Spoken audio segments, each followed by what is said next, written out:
What's up, guys? Welcome to another episode. Today we're going to be playing Arcane Odyssey, but we're American.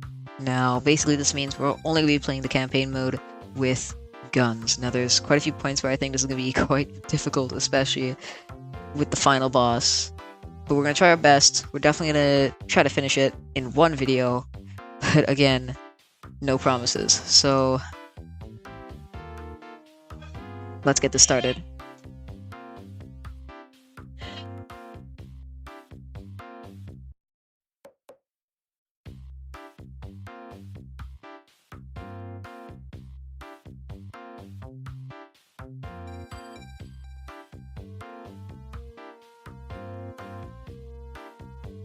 We start waking up on a beach on a mysterious island, and stumble upon a man named Morden who tells us that we've lost our memories and we should go to a town named Redwake.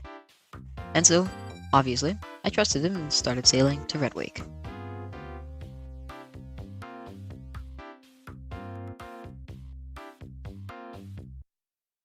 When I arrived at Redwake, I was greeted by the sounds of pirates and the clashing of blades, and found someone huddled under a ramp.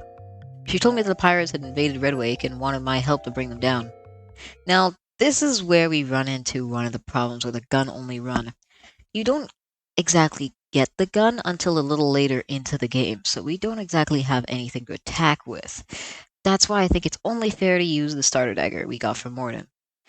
The starter dagger at this level only does about 16 damage and won't be any useful after this quest, so let's just use it for this singular time, before I get the flintlock. After slaughtering a bunch more pirates, I went to the Redwake Inn to talk to the person from earlier. Esther then tells us to get some rest, and so, of course, I did. After waking up from our well-deserved nap, we talk to Esther again, who tells us to talk to Chief Eldrin, the chief of Redwake, who thanks us and tells us about a hermit that lives on a nearby island. Before we can go find him, the chief tells us to finish 3 quests. First, I find this woman's necklace. Then, I cook some food. Then finally, after grinding quests, I finally got it. The flintlock.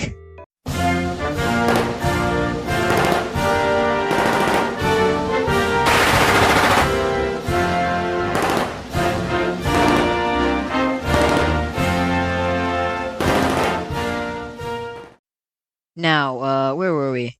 Oh, right, the game. So, once I had finally arrived at the island after quite a bit of traveling, I stumbled upon the hermit, as you would expect, but I don't think we were on friendly speaking terms, so he kinda thought he was gonna murder me, but I said no. So here's the here's the fight. Just watch it.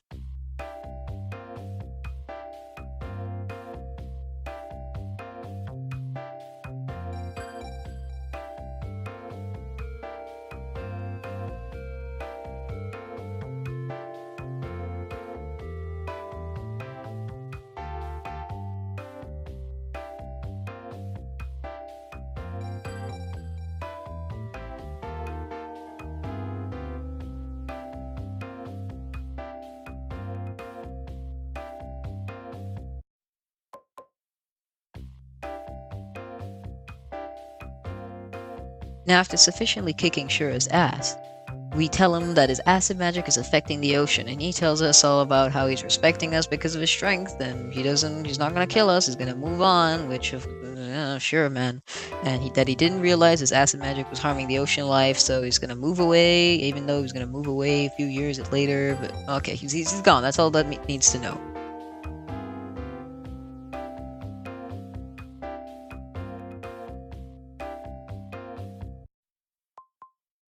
Once we returned to Redwake, I talked to the chief again, who apologized for not telling us the hermit was a murderous bitch, and once again thanked us, and said we could stay on the island as long as we wanted. But, of course, there's always a catch, and he asked us if we could visit his scout on the island named Frostmill. Of course, I agreed, but before going, I used all my available skill points, and both forged and enchanted my flintlock.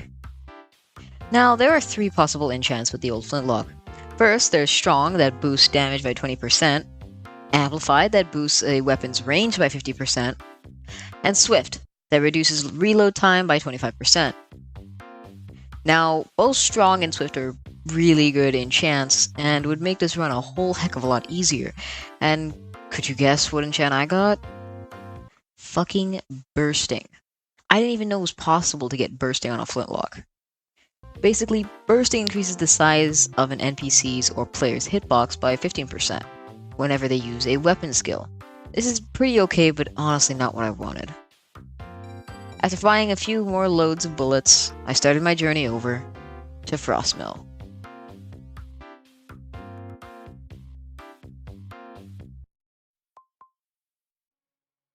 Once we arrived at Frostmill, we talked to Halfred, the scout sent by the chief of Redwake. Halfred tells us the island was thought to be cursed and that it was melting faster than usual.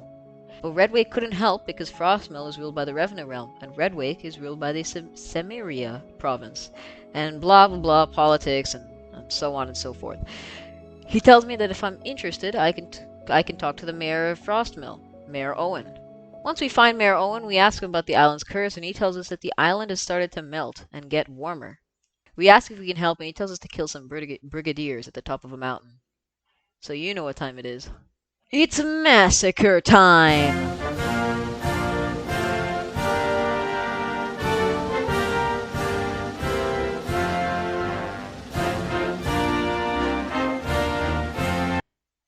Finally, after committing several war crimes, we return to Mayor Owens to tell him about the pile of bloodied corpses on top of the peak, as well as a person on a frozen peak that's using magic to melt the island. He tells us to talk to Enzior, the resident mage, for more information. We meet Enzior in his wizard tower near the end of town, and he tells us that the person we're looking for might be Iris, a person who learned some lost magic at a young age. He ushers us to go back up to the mountain to find Iris. Now, here's one of our first actual bosses. Shura is still a boss, but he's very predictable and almost impossible to die to her. But Iris is very different, and with only a flintlock, it's gonna be even harder, so here's that time lapse.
And that's it for now. Sorry this had to be extended to multiple videos, but I'm really tired right now. It's late.